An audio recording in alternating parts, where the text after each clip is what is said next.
చలికాలంలో జలుబు దగ్గు మాత్రమే కాదు, మగవారిలో ప్రోస్టేట్ తాలూకు మూత్రగండాలు కూడా పెరుగుతూ ఉంటాయి.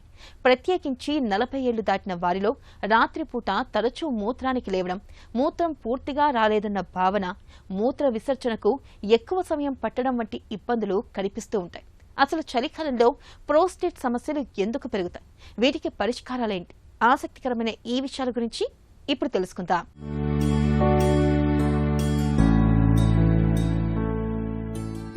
వయసు పెరిగే కొద్దీ ప్రోస్టేట్ గ్రంథి పరిమాణం పెరగడంతో తరచూ మూత్రానికి వెళ్లాల్సి వస్తుంటుంది. చలికాలంలో ఈ బాధలు మరింత ఎక్కువగా ఉంటాయి. రాత్రిపూట 2-3 సార్లు, కొందరైతే 5-6 సార్లు మూత్రానికి లేవవలసి వస్తుంది. దాంతో నిద్రకు బాగా ఆటంకం కలుగుతుంది.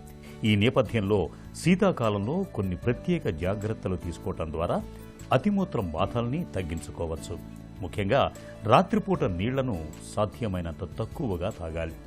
సాయంత్రం 4-5 గంటల నుంచే నీళ్లను తాగటాన్ని బాగా తగ్గించుకోవాలి. రాత్రి భోజనం సమయంలోనూ వీలైనంత తక్కువగా నీళ్లను తాగటం మంచిది.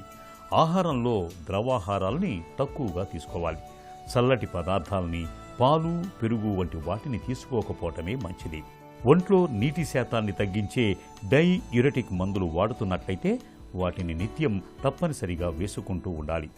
వాతావరణం చల్లగా ఉన్నా, ఏసీ వేసుకున్నా మూత్రం ఎక్కువగా వచ్చే అవకాశం ఉంటుంది. కాబట్టి పడుకునే గదిలో కాస్తంత వెచ్చదనం ఉండేలా చూసుకోవాలి. ఈ జాగ్రత్తలు చలికాలంలో ప్రోస్టేట్ బాధల నుంచి మంచి ఉపశమనాన్ని కలిగిస్తాయి.